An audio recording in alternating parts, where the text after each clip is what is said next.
Hello everyone and welcome back to Jace with Jace, the tabletop interview review show for the Adventures in Euphoria, brought to you by the Black Tower Stories. I am of course your host Jace, and with me today, an inspiration, magician, beyond, nope that's the wrong one. Fuck, I messed up already. I'm gonna keep going. My guest today, emerging from the shadows to deliver his deep lore, spouting the nonsense he knows, and to us can be a bore, making rolls off screen that can't be seen, which way they lean, trying not to be mean, good or bad, or in between, an evil grin with a sheen. Hello, DM Eric, how have you been? I don't think my lore is boring. Oh. Yeah, but I have had you guys tell me, it's like Game of Thrones, which is saying something, because none of you guys have even read Game of Thrones. Welcome everyone in the chat. If you're just now joining us, I flubbed the intro for a little behind the scenes. It's okay, we'll edit it out. No, we won't, because neither one of us want to do that. A little behind the scenes. Oh, I true. highlight my intro for the day, and my intro for Kilmo was still highlighted. So I was like, oh no, that's the one. No, that's not the right one. So I scrolled up, like, fuck. Well, I got it. Eventually, I'll be sure to unhighlight First try. Just like Lego Batman. But thank you, DM Eric, for joining me today. We are going to discuss the habits that have happened in the past couple of sessions for Chapter 14, which I have titled Rough-Footed Friendships, based off the bad footing on the mountainside and not really friends, we're a little bunch of assholes to each other apparently, based on the previous events of the last session. But you guys tolerate each other. But Eric, how have you been? Oh, I've been, pretty good. Little highs and lows. High damage when I don't want high damage, and taking a lot of damage when I don't want to take a lot of damage. Oh, yeah. So, speaking of which, your thoughts on putting paladins as a helper for the party? I think it is a good idea for every dungeon master out there to maybe keep in your notes a running total of like how much damage party members can actually do. Because had I done that, maybe I would have made some different choices. So yeah, I've started doing that now, where after you guys did your level up, I went through and made a note of saying, okay, what is the absolute maximum amount of damage you guys can do in a single turn? And then what's the average? So that way I can have those numbers in the back of my head whenever I'm doing combat. I mean, I gave you the stats for how much damage you've done as an MP for your NPCs, and the damage the party has done. So yeah, but which on one hand has got to make you guys like feel bad because I'm one guy and you guys are like 6 guys. well, this is the damage that you are dealing out of all of your monsters, though. So when you outnumber True, us, but my monsters are weak though. I'm just saying, we have wizards that don't do shit except for put people to sleep. So the damage number output is astronomical. Also, we tend to overkill shit when we kill something sometimes. Like, you have 2 hit points. I still... Yeah, you all guys like to waste those 20s and roll the crits like when they have 2 hit points. I count all those invisible numbers that don't matter. Overkill still counts in my book. Yeah. But, I mean, probably Paladin wasn't a good choice. Maybe a War Cleric might have been a better choice if you wanted to hit twice. Yeah, but you know, there are reasons why I went Paladin. Because it's a Triton, and Triton Paladin is a standard. That's one reason.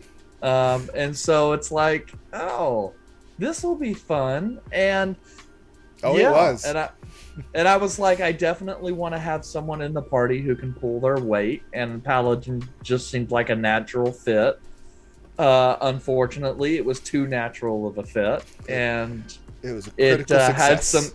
It had some synergy in there that went above and beyond. Plus, I rarely roll natural 20s, or at least this campaign. I've rolled quite a few at unfortunate situations. Unless you're not in our last campaign. Oh, that's true. Yeah, I guess that's true. Critted Gorbeck. But that's Caleb. That was on Gorbeck.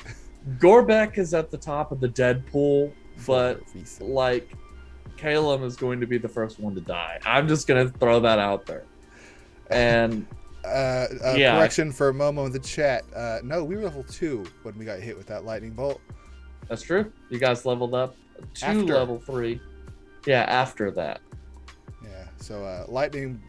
When you start slinging out big damage spells like those 3rd level ones, like, this is intended to down players. I was really worried about that. You cast the spell! I know, but I was sitting here going, oh, I'm going to do this. And then I'm going to be like, oh, how much damage can this thing do?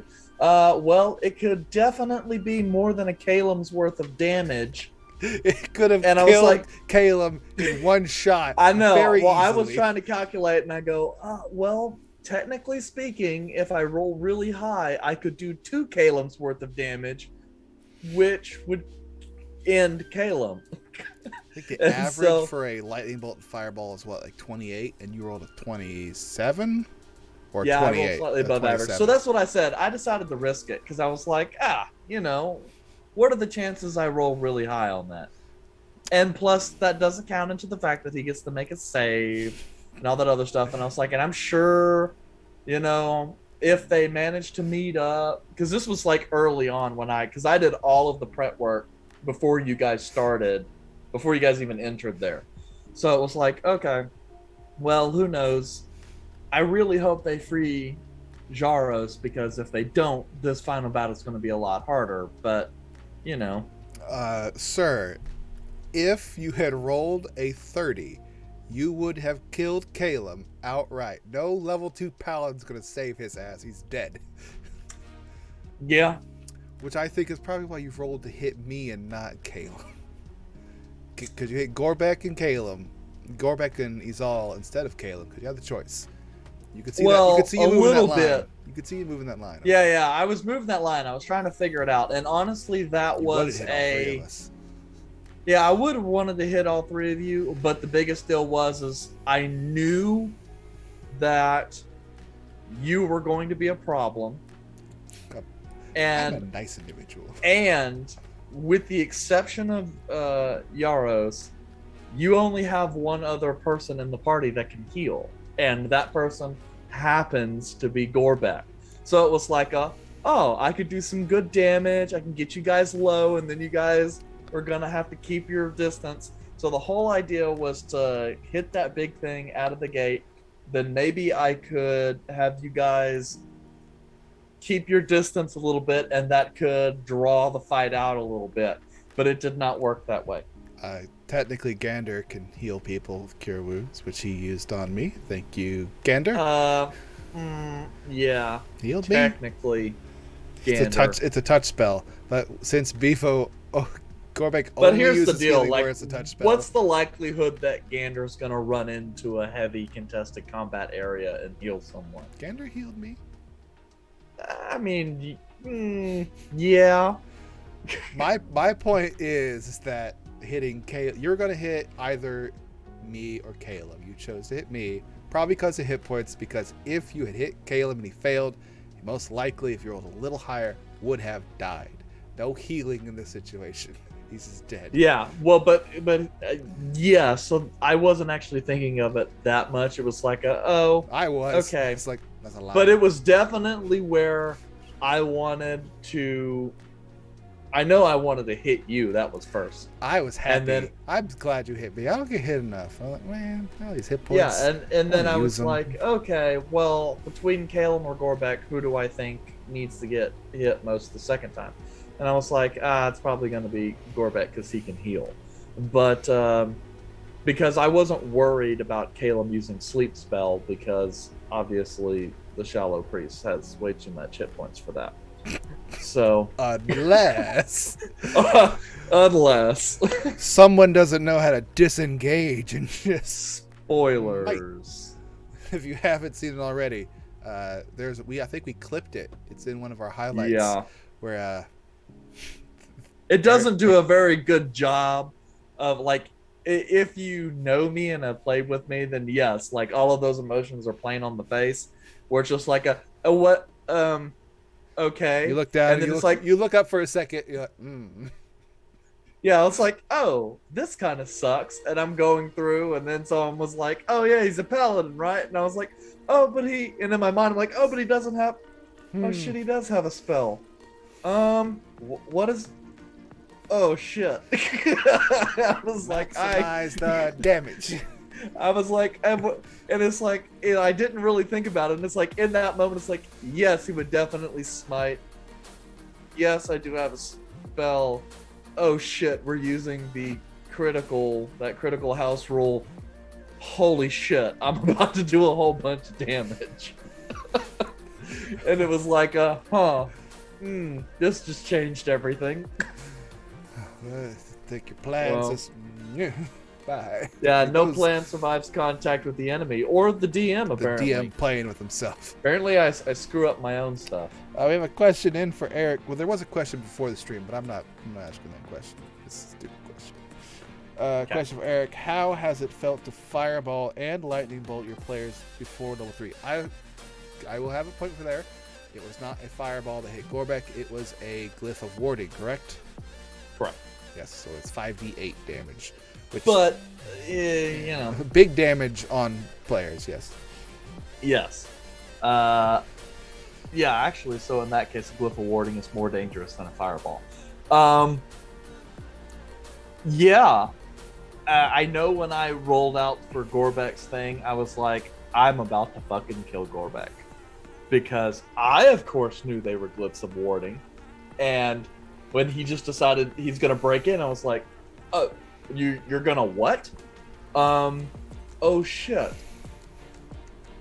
And then I looked up his hit points going, oh shit. Oh no. And I'm okay. Yeah, and I'm grabbing these dice going, I am about to kill a player on the stream. Character. Kill a character. Yeah, you're right. I'm about to kill a character. Beefo would kill on you after stream.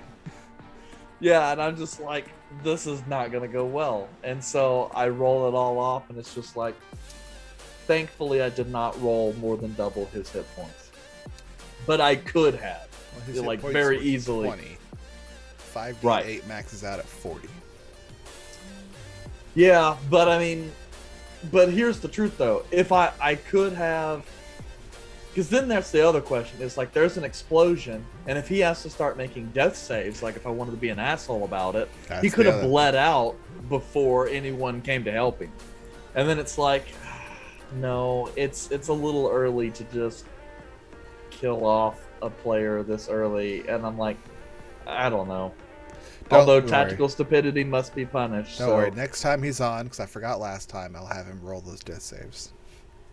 He won't know that I'm having him roll it though. Yeah, but I mean, he'll learn, I guess. I mean, he then later tried to jump off a cliff, so. True, but that was a calculated risk on his part. Like he had talked to me about it. He's like, I mean, plus because we'd had that conversation after all that. I was like, like you have to understand where the other players are coming from. Like you're, new to RP, and so like they can't make any, they can't just assume that that you're doing something that's probably going to get your character killed. He's like, oh no, I knew. And it's like, I fully understood that. And I've talked to Bevo plenty of times as well, and I'm well aware that he's going to make his goblin decisions, which I fully support. But my character is not going to let you run up a cliff and just swan dive your way into a rock. So, well, I will and this is where I feel bad, because he was like, oh, yeah, but they don't let my character do anything. I said, no, your problem is that you asked for permission, not for forgiveness. Don't tell him that. That's the opposite of what we're doing. He was like, what do you mean? I go, if I was in your place, I would have taken off that rope, and as soon as he's all looked the other way, I'd have snuck off and done it without the rope. He was like, everyone, when Bevo goes and kills off Gorbek with stupidity, it's because the Eric DM was telling him to. I was just trying to let him know that, play. I don't know. Sometimes like but that's just natural. Like if you've got something you want to do and you know that everyone else in your group is a party pooper, then you start making decisions without those people, because you're like, no, if I ask for them, they're just going to be party poopers and I want to do stuff.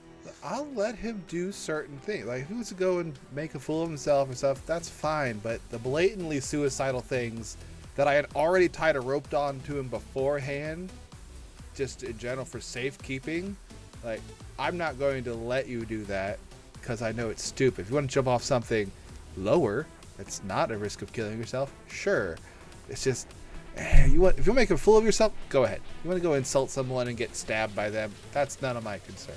If you want to jump off a cliff, probably could stop you. Well, I don't know. You tell him just go, just jump.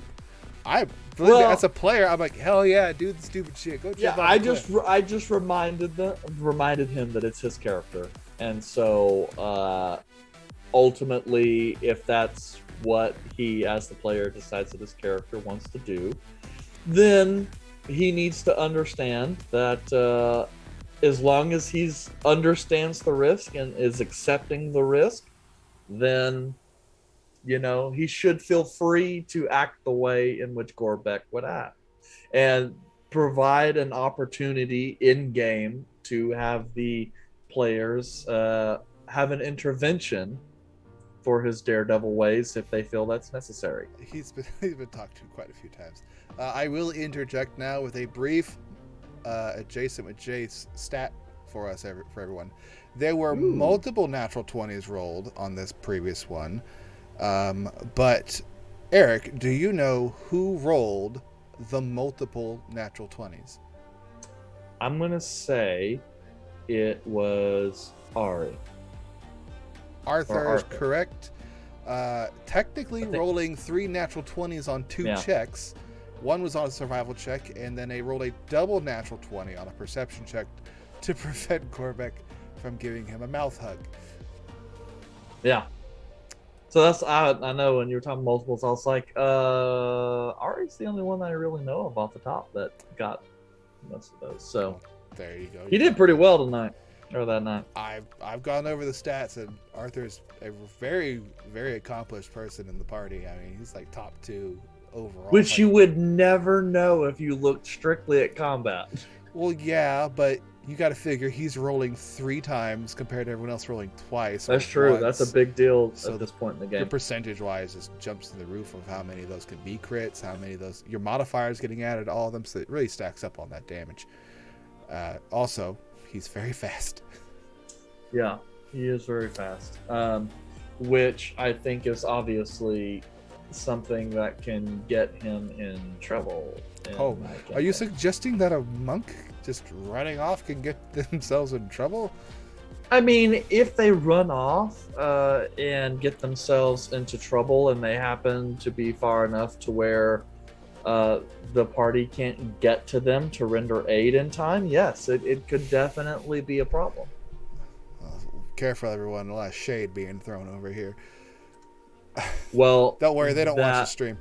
That wasn't Ari last time. Ari was one of the people who was hating on him for doing the stupid shit.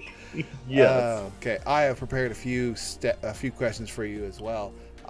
Thoughts on the player choices for level 3? If you'd like to go, let's start with. We'll go alphabetical in a way. Arthur picking his Way of Mercy. Do you think it fits? What are your thoughts on that? I mean, honestly, at this stage, no. I don't necessarily think that really fits Arthur that much. But considering where he wants to take the character, I mean, I guess. It's just, it kind of stinks that the issue with the Way of Mercy is that it's very niche, and so it's very hard to kind of build into the story kind of an on-ramp to that, because it happens at level 3 and you've got like no time in the game to on-ramp to that. So I was thinking, based on our initial like pre-stream conversations, that it made total sense, and then Ari kind of made live changes to Arthur's personality, which kind of caused that dissonance. Well, no player decisions survive player interactions. No character backstory survives contact with the game. That's right. So thoughts on old Gander deciding he's going to be an artillerist? Well, because Aaron went back and forth a lot.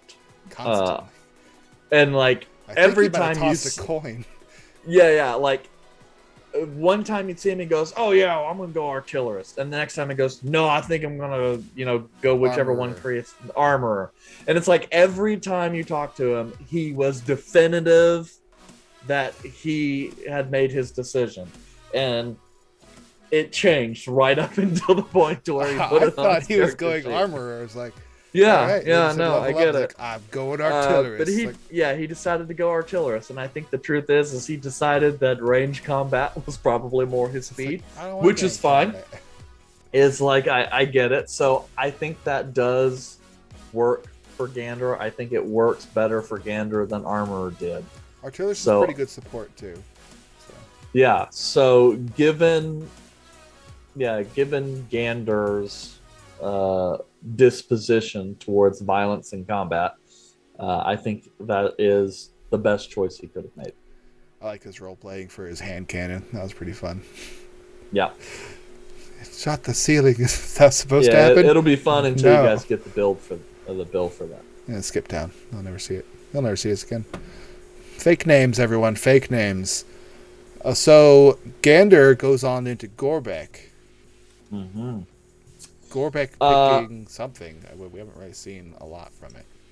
Yes, and he picked something interesting. One of the lesser-known bard subclasses. Way of the Speakeasy. Well, no, ish, but no. No, he went Eloquence Bard, which of course is interesting, and so we'll see how he goes with that. I mean, I wouldn't necessarily consider Gorbek well-spoken. He does like to speak, though. So I can see it in some ways, and I don't see it in others. But again, some of that's tied into his arc, and no plan survives contact with the game. This suddenly changes it. I want to be a Blades. Blades. There are several characters where, like, I walked in. I was starting up this game thinking I knew all of the characters, And then we show up for session 0, and I'm like, I don't know who half of these people are. These are not the characters we discussed. This wasn't in the brochure. Shit. Yeah, it's like, someone lied to me. It's like, I know I sent you, but what if I was a pirate? It's like, no, that's not what you picked. Yeah. Let's go to Calum, who already picked his subclass. He's yes, the nerd. and I knew what he was going to pick, and he had asked me from a long ways off. Yeah. So, like, he had that in his character concept. He told me as soon as he pitched me the character, this is what I want to do. And I'm like, well, I guess we need to come up with a reason for that then. Sentient book. Yes, we need to have some sort of sentient book. Which is part of the reason why you guys took forever to get level 2, is because you guys had to find that book before you guys could take level 2. What if we never went down there? I blame Gander. We could have gotten that book way sooner. Yes. Fuck you, Gander. Yeah. And you could have gotten, sword and spell scrolls and potions and all kinds of stuff. So the potions are the only things that I've found of any use in that place. Yeah, so that happened. So unfortunately, you guys spent a lot more time at level 1 than I would have liked. But that's interesting. I didn't realize that, because I know we didn't level when we were supposed to. You wanted us to level up before that encounter. I didn't know it was intrinsically tied into Calum's decision to go that. Because he needed that book. He needed that book as a prerequisite to take his class at level 2. So if he hadn't walked away for a little while, and we had actually did what I wanted, and he was there to say, let's go in the tunnel, damn. If only he was there for that, he would have made the decision. Yeah, and the only other alternative there is, like, if it got stupid, then I would have to say, well, okay, Kilmo, you may have to level and just not pick your specialty. And so a lot of your shit is for level 2 is just not going to be there. And then you'll have to add in that specialty later. Gotta find a new place to put the book. Yes, because I had to change, because I had a completely different plan of introducing that book, and I had to change it like 2 or 3 times because of what you guys did. It was like, I texted one of my buddies who's a GM, like, back in Arizona, and I was like, these motherfuckers, they're pissing me off. I keep having to change this. And I don't feel like we did anything out of the ordinary. We just fucked around and found out. And did things out of order and ignored all kinds of stuff. But that's okay. I mean, that's Dungeons and Dragons, right? If it makes you feel any better, I was trying to follow what I thought the plot was. I don't know. Yeah. Well, that kind of becomes the problem when you start dropping a whole bunch of seeds. Then it was just like, okay, well, I'm just going to drop these seeds, and then I'll bring in some stuff. And it's like, okay, I'm going to drop these here. I'm going to reach over here and grab these pieces. And by the time I had gone to pull those pieces off the shelf to bring them back, you guys were, oh, this one, and then walk off. I'm like, but this one's important. Set you over here, and I guess we're going over there. I planted all of these wildflowers, but this one is a cornstalk. Really hope they go for that cornstalk. Nah, let's go for a daisy. Let's go on to Volred, the assassin. I mean, homeboy went assassin. Duh. Anything else would be like, why? He's really good at making one shot. And if that's not Volred, I mean, he's certainly not good at being a swashbuckler. Let's put that. Yeah. Also, it's got a negative in his charisma modifier, as most of us do. So, I agree. Yeah. I agree with the assassin choice. I also think that it's not the best rogue subclass in general, but I mean, it definitely fits the character. Yeah. I can't wait. Like, was it the level 9 ability to make a complete disguise where you're entirely another person with like 50 gold? where you have a backstory and stuff. Yeah, because I think Assassin gets the disguise kit and the poisoner's kit. Yeah. So. In the chat, they say Phantom Rogue would have been neat. Isn't that the Phantom Rogue's the haunted by past selves, or is that the haunt? That's the haunted one background. I'm thinking. So he would have been. I don't think I've read Phantom. I read Phantom Rogue. I was like, get that Maple Story shit out of here. Oh, they see chat, so they see dead people. So it is they have thoughts and things from other past lives and dead people, which would have been interesting. We just don't know shit about Volred, I feel like. And you're the DM. I don't know how much of Volred you understand, which you probably won't tell us. I know quite a little bit about Volred, but Volred keeps everything close to the chest. Volred, he's a private guy. Skin disease. So the last character in the campaign is Izal. I feel like I never varied from my decision. You were the same way, like as Kilmo. Like you pretty much gave me your idea and said, "Oh yeah, this is everything," and it's like, "Oh." I don't think I've broken off from how my character was in the backstory either. It's like, I'm pretty sure I'm staying pretty... No, but then again, like, you're playing a Zella, so, like... One thing I know how to do is play a Zella. Yep. And actually be a good person in general instead of... Yeah, like, the last couple of Zellas you played have not been assholes. Yeah. To try to break a habit. Kelder was a good guy. Yeah. He was a good guy. Made some real shit decisions, but he was a good person. Well, his shit decisions are in one way like the people he chose to hang around. But you guys were all a bunch of assholes, but I like playing good people, and the fact that Zellas typically aren't typically the nice family to be around. They're kind of like, let's fucking Zellas. Yeah, although one thing against Kelder, he too left his family, though he didn't mean to permanently leave them. And secondly, he did resurrect a child only to send them back into the dragon's mouth. Well, the child wanted to go kill things. So like, he's like, hey, I just brought you back to life. I'll send you back to a wolf.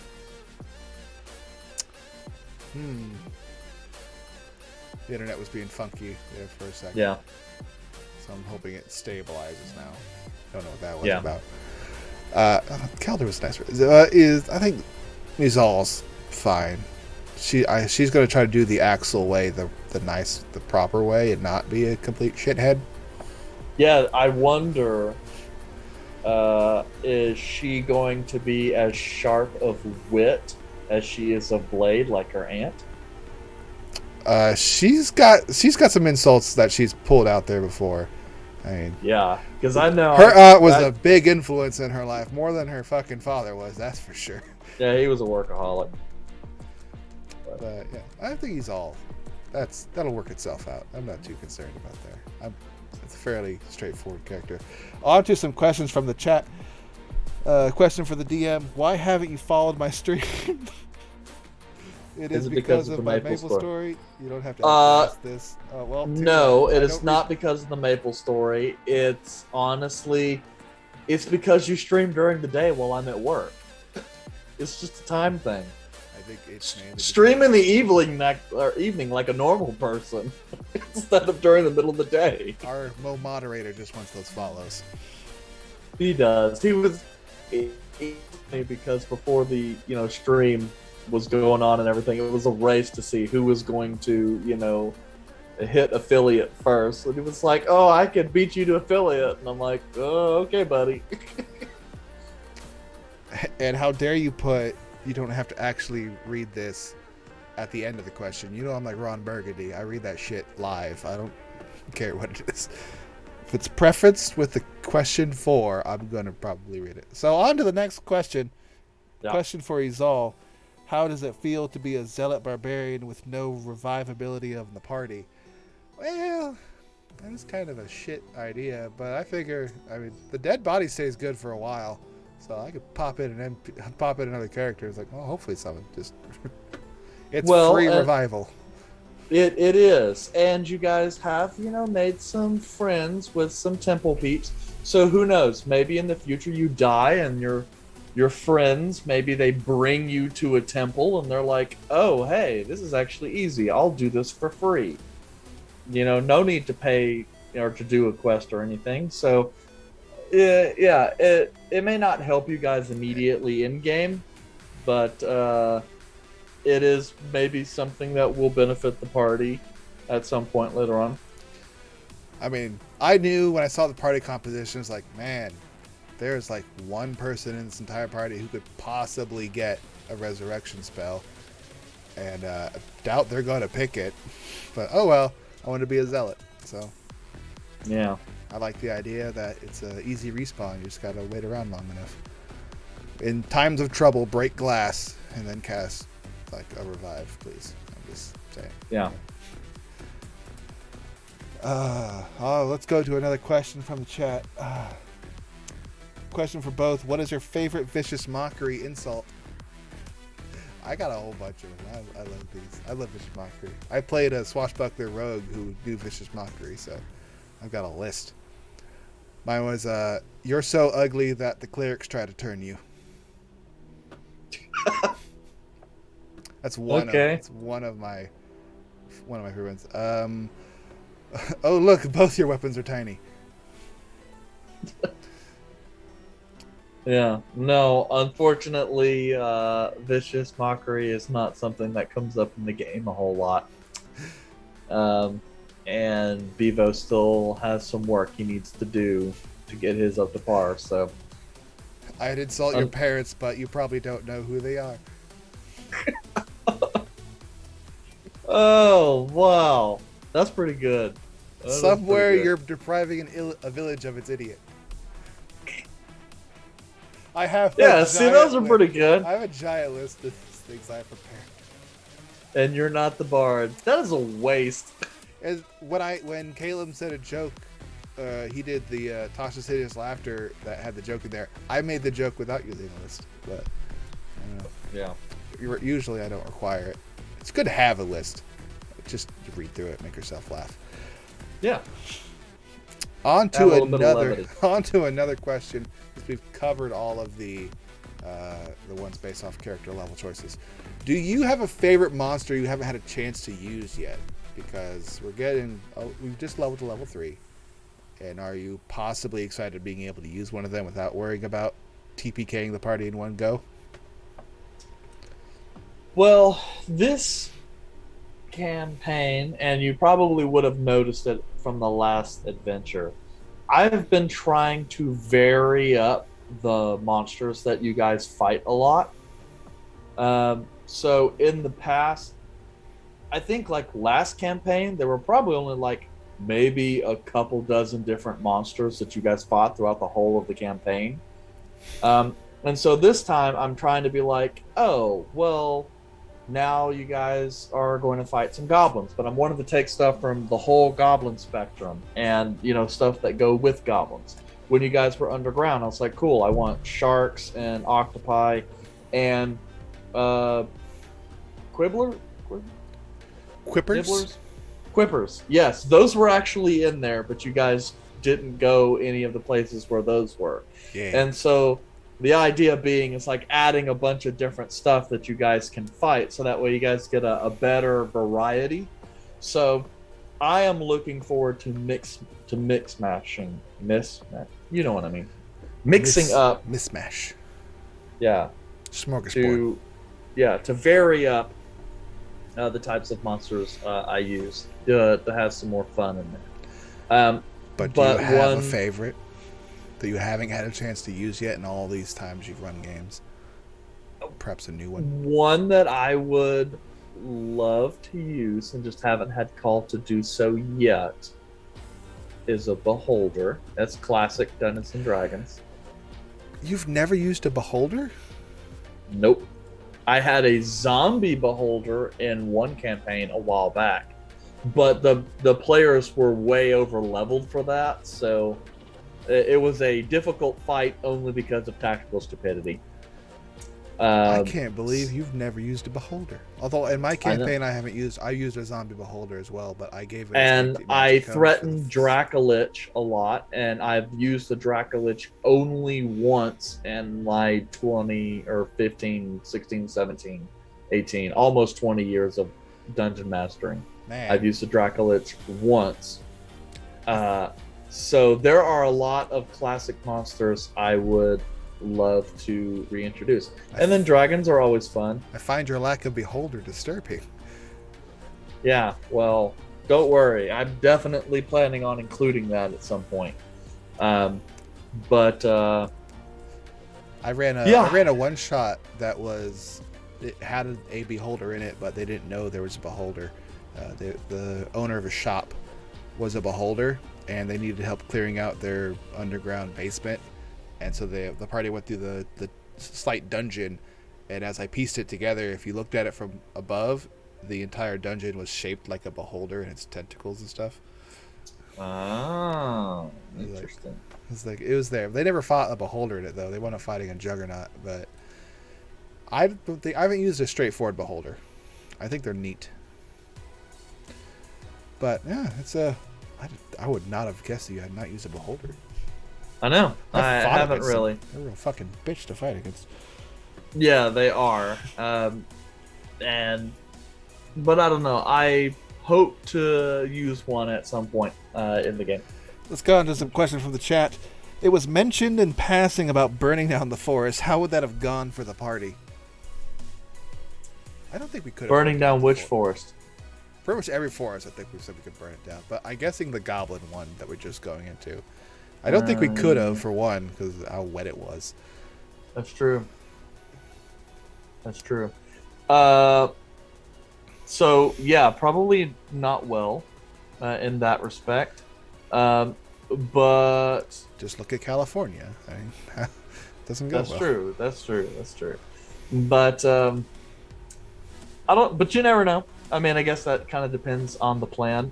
But if you stress a civilization and do something that might deprive them of resources, they may have to try and get those resources somewhere else.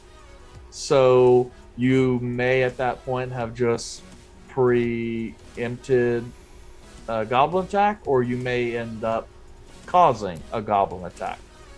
Tomato, tomato. So we found the Goblin King. On to another question. Can we expect any homebrew monsters in this campaign? I would hope so. It's the homebrew. Yeah, I've already looked into trying to figure out what I'm going to need to homebrew. Maybe even the return of some other homebrew monsters that I've used in the past that I might like to use. Maybe, or the automatons of Demos. No. Or yeah, you're like nope. Or purifiers could probably come back in. Cunt paladins. They are assholes. Also, I mean, we don't have any werewolves in the party this time. We should be okay. that's true. That's true. But yes, I have actually looked through. I've even I've even planned certain homebrew monsters as NPCs in the world. Some that I have already decided on. I don't know that they'll ever make a point in the campaign, but who knows? They could. But yes, but also I tend to prefer the Matt Colville form of action-based combat, which involves, especially as we go forward, monsters will be tweaked and customized a little bit to make them more interesting as you go forward. So, On to another question. This is kind of related to one I already prepared, so I'll kind of combine them both. How many ancient artifacts do you have in this world? In a yes or no, do you think they will play a part in this campaign? I will combine my question with it as well.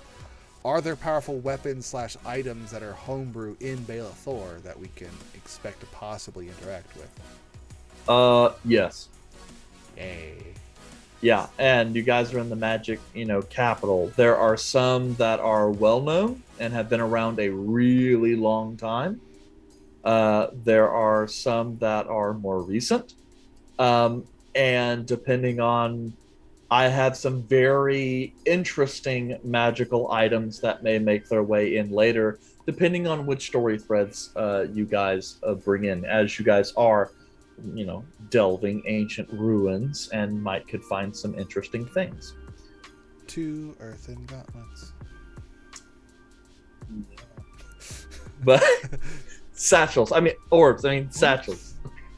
Really But yeah, plus, right always got to decide. Who knows? Maybe there's one of a very special group of weapons that might exist. That was my thought process Maybe when not. I came up with this question. It's like, I know we know of 2 of them for sure. But there are like 7 of them. There's 7. 7? It's like, I wonder if one of them are down here. That'll be fun. That'd be fun to see how the party interacts with it, because it was fun interacting it with the other campaign, just because we have no idea what we're doing. Yeah, so now we're a real bunch of fuck ups now. Let's find out what happens. Maybe. Well, I mean, yeah, you guys are a real group of fuck ups, so there's probably no way you guys will ever actually use it, but I could unlock one of these things, I'm sure, as long as it doesn't not too picky. Yeah. Which one's the artifact of not caring too much? I like that one. Oh, yeah. Apathos. The gladius of tyranny, or whatever. This is more of a statistic question. What is the biggest damage you've ever done on a trap? On a trap? Yeah. If you recall, number-wise, I will go even back into 3rd edition if you can start remembering some of those. You're trying to kill freaking 20th level characters at that point, though. So how big was it? Trap. I don't really know in terms of traps. I don't use traps very much, and certainly didn't in 3.5 because they were part of the experience calculations, which, I mean, they should still technically be, but in my personal opinion, they were overweighted in 3.5. So they might have the same, experience value of a monster, but do 1/5 the damage, and only be used once. So I never really did that. I hope to be using more traps this campaign, though. I don't recall running into a lot of traps in the other games before either, so... No, and that's because they're kind of a pain in the ass to adjudicate. When I use them, I like to use them for effects. Like this last time, it's obvious that they exist. Like the one Arthur fell into is to prevent people from making their way through the goblin place, or provide opportunities for other goblins to make their way there and deal with intruders. But so it's a comment in the chat. I remember Eric and party walking into my pyramid and getting hit with 7 traps plus mummies. The satyr pushed the party in front of him to make the mummies and the traps. No, I remember that because that was my satyr, and we were in that narrow hallway, and everyone's like, "Oh shit, mummy, we gotta run!" And I was in the back, and I was like, "Fuck no, stand there and fight." They're like, "No, we're gonna run away." I was like, "Freaking human pussies!" Basically, just gotta push them. I was in that campaign as Zale. I know, and I was pushing you guys all back into the room, going, "You guys are not leaving. I didn't want to leave until we take care of this." And then we killed the mummy quick and easy, and I was like, "See, you guys are whining for nothing, stupid mortals." Nat 20 that shit. Yeah. It's like, God, mortals are so pathetic. All right, let's go to another question then that I have also prepared, because I wanted to know if you remember any of the trap numbers, but whatever. How do you plan on dealing with sleep? And the spell, not the DM's natural habit of not getting any because of prepping. You ain't wrong. I tried to look up monsters that are immune to sleep. The problem is you can't really sort for that kind of thing because it's not a condition. It has to be specifically listed as this creature cannot fall asleep due to magical means, like an elf. So unless we're fighting an elf, It's all technically like a dancing sword. You can put it to sleep, but I mean, I would say no. I mean, yeah, I guess tech. But like constructs aren't immune to sleep either, but they don't sleep. Yeah, they don't sleep. So in that case, definitely, if it's like a construct, it's like if it doesn't sleep, because that's really the main reason why elves kind of are immune, because they don't sleep, or at least they don't. They trance. Yes, that's not to say elves can't sleep, because they can actually sleep, and there are religious sects of elves that do sleep. Specifically for dreams and omens and stuff, because they believe that's how their gods speak to them, is through dreams. That's how the DM speaks to players too, through their dreams. Well, it's true. I do that a lot, especially if you worship Karolo. Who's an Akari god, so who knows? Maybe one of you guys will get an Eye of Karolo at some point in the game. But yeah, that's always kind of hard. It always kind of shocks me a little bit that there's no save versus sleep, but I guess it makes sense. And to the point in the comments, it doesn't scale to the point to where it loses a lot of its effectiveness the higher level you guys go. It's great for mooks. Well, I don't agree with its lack of scalability at higher levels, because yes, upcasting it not as effective, but if you look at certain spells like Power Word Stun, Sleep, or Power Word Stun, Power Word Kill, those certain ones, they are effective within a health HP range. You could look at Sleep as a very similar type of spell where within a HP range, if they get knocked down to a certain level, like, okay, now they're in danger of going to sleep, and when you have critting happen automatically, this is like a Power Word Kill in a sense, or a Power Word Stun. Yeah, I think the other thing is got to be, it'll also depend on how we treat the sleep. Because, for example, I mean, to say that you're going to put something to sleep and then it's just going to sit there asleep while fireballs and stuff are going off in the vicinity, most people are not going to sleep through that. And so it may have to be more of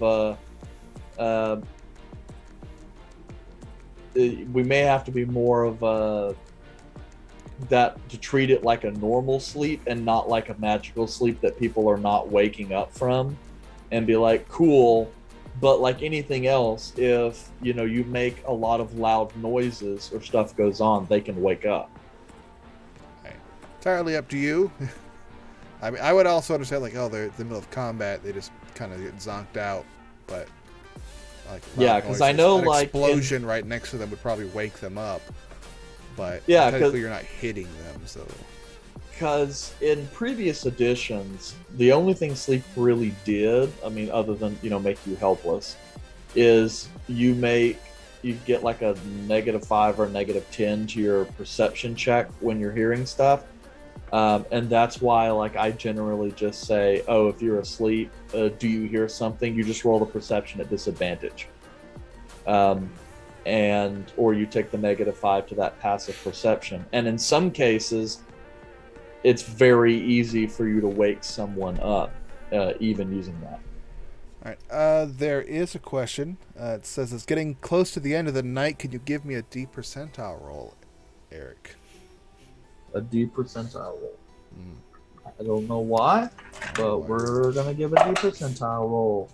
That is 7. So 7. You got 7?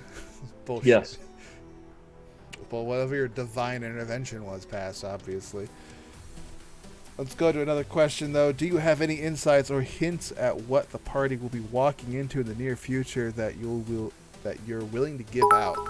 Oh my God, goblins! So many goblins. So many goblins. So many goblins, and then wolves, and then more goblins. Thank you for the cheer for 7, Dater. Um, but I'm interested to see when you guys go to Care El Mare to see what you guys are able to pull out from that, and then what you guys do after that. Because I've got tons of stuff that I am interested in exploring, but like you guys requested, I'm trying not to throw anything on you guys. So it's going to be open, so I don't know what you guys are going to pick. So I guess the question is I can only talk about what the party will be entering in the very near future because that is all I know. You're just gonna skip the Elven Ruin altogether. That's our plan. You could do that. You could totally do that and go somewhere else. We have time for probably one more question. Can you give us maybe a spoiler to what might be happening in this next session? Since we will be having our one shot that'll be DM'd by Aaron, and you get to be a player. Any spoilers on what you possibly might be playing, or do you want to give it to be a 100% shocker? Give it a vague description or something. Yeah. I am playing basically a spellcaster, which is a tall order for someone like me. But yes, I'll be playing a spellcaster, and I'm going to cast lots of spells. And I'm kind of, because we're going to be playing level 9, so I've got quite a bit at my disposal at the moment. And so I enjoy just wreaking havoc, but we'll see. I mean, so not a warlock. Warlocks are Spells. spellcasters. They have specificity. they have 2 spells. Here's the problem. When people complain about warlock, that's how you know that's a person that doesn't know how to play a warlock. I put warlock in everything I can get it in. That's why I had to dump my charisma, so I wouldn't want to be tempted to go warlock.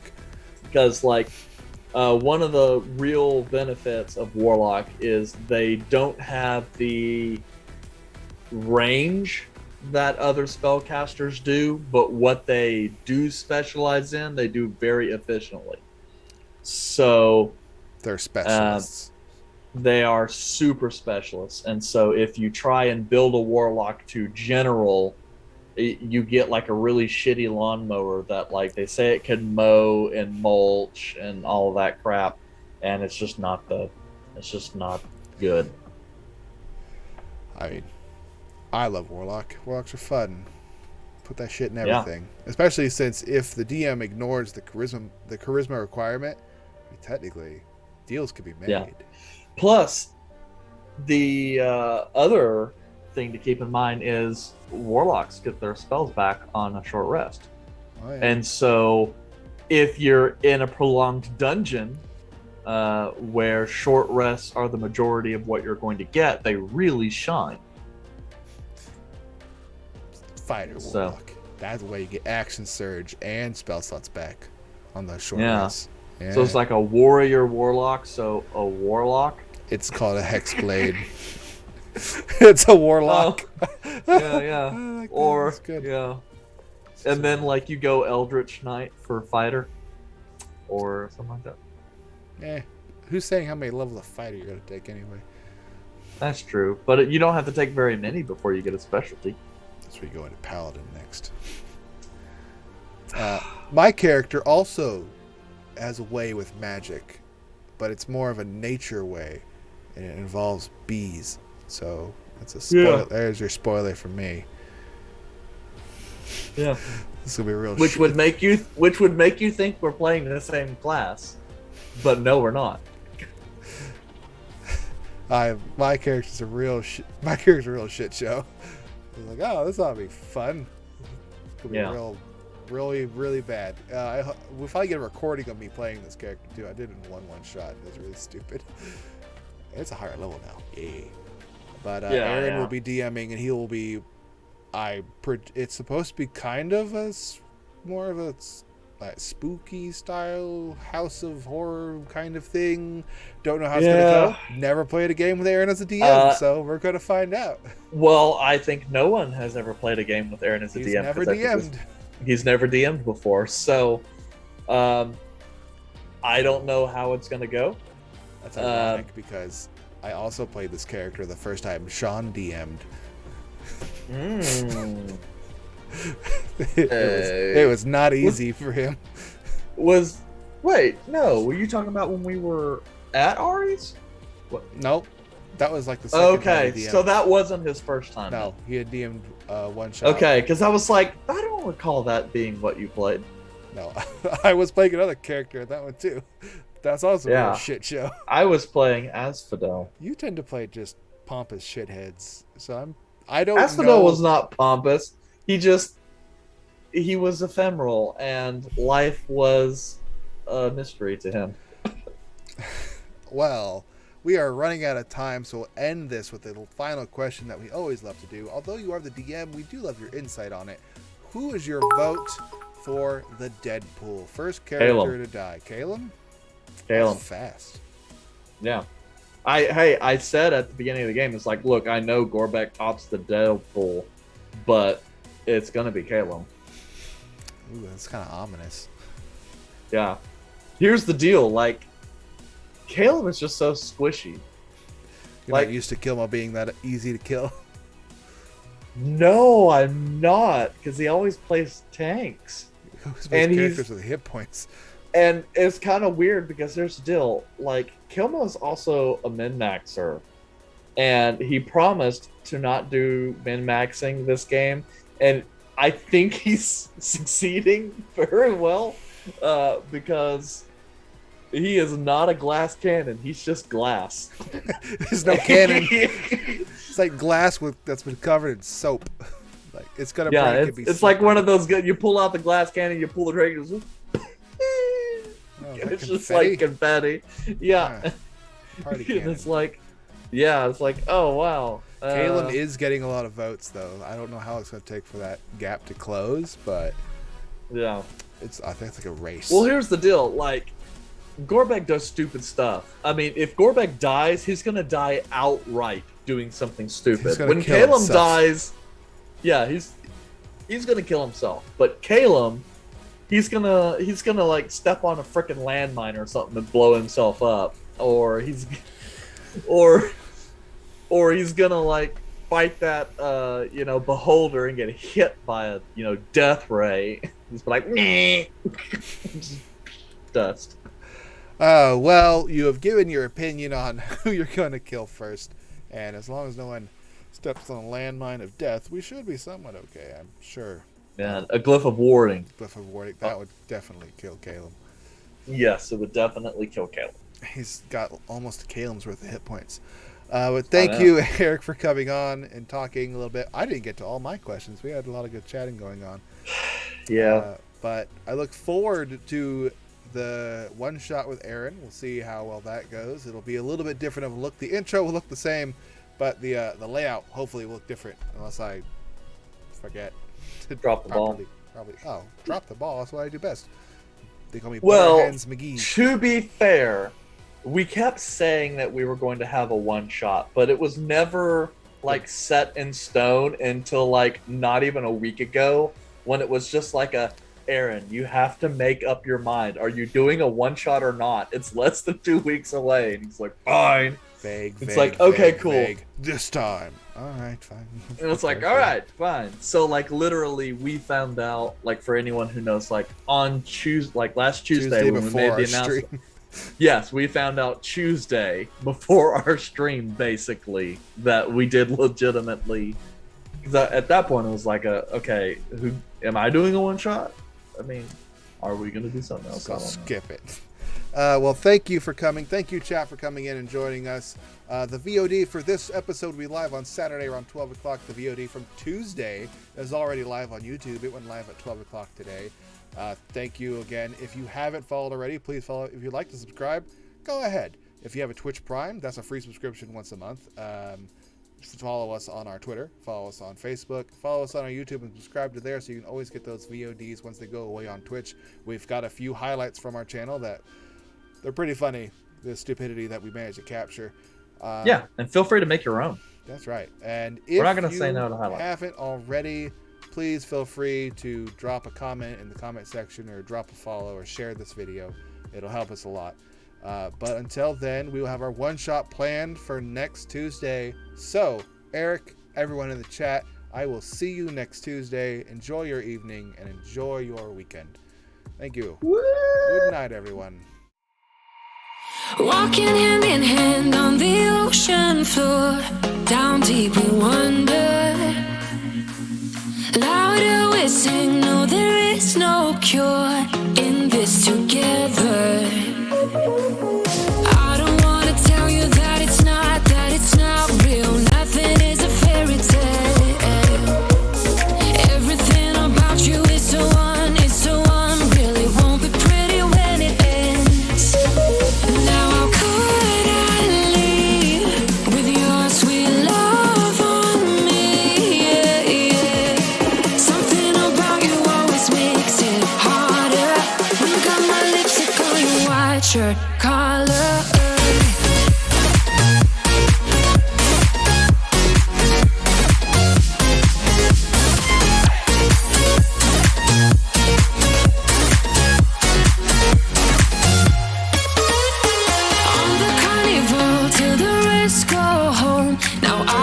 See you. Hearts and letters carved into the shore. We'll never grow old.